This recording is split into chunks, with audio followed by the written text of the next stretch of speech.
আপনারা যারা মেসির ৮টা ব্যালন ডিওর দেখে রোনালদোকে নিয়ে ট্রল করেন, তারা একটু ঠান্ডা মাথায় চিন্তা করে দেখুন মেসির ওই অর্জনের পেছনে নেইমার, সুয়ারেজ আর জাভি ইনিয়েস্তাদের অবদান কতটুকু।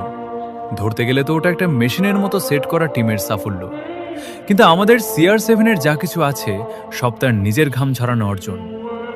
আপনাদের কি মনে নেই ২০০৮ সালের কথা? আপনাদের কি মনে নেই ২০১৮ সালের সেই অবিশ্বাস্য পারফরমেন্সের কথা? এই মানুষটা যেখানেই গেছে একাই ইতিহাস পাল্টে দিয়েছে। কারো দয়ায় নয়, নিজের দমে রাজা হয়েছে সে। আচ্ছা, একবার ভেবে দেখেছেন, রোনালদো যদি নিজের দেশ পর্তুগালের মায়া ছেড়ে ব্রাজিল বা ফ্রান্সের মতো টিমে খেলতো, তবে হয়তো আজ ওর জার্সির পাশে আমরা ৩টে বা ৫টা বিশ্বকাপ জলজল করতে দেখতাম। কিন্তু এই মানুষটা নিজের দেশকে মন থেকে ভালোবাসে, তাই শত প্রতিকূলতার মাঝেও আজীবন নিজের দেশের পতাকাকে আগলে লড়াই করে গেছে। মনে রাখবেন, ট্রফি গুনে খেলোয়াড় চেনা যায় না, কলিজা দেখে রাজা চেনা যায়। He is the only king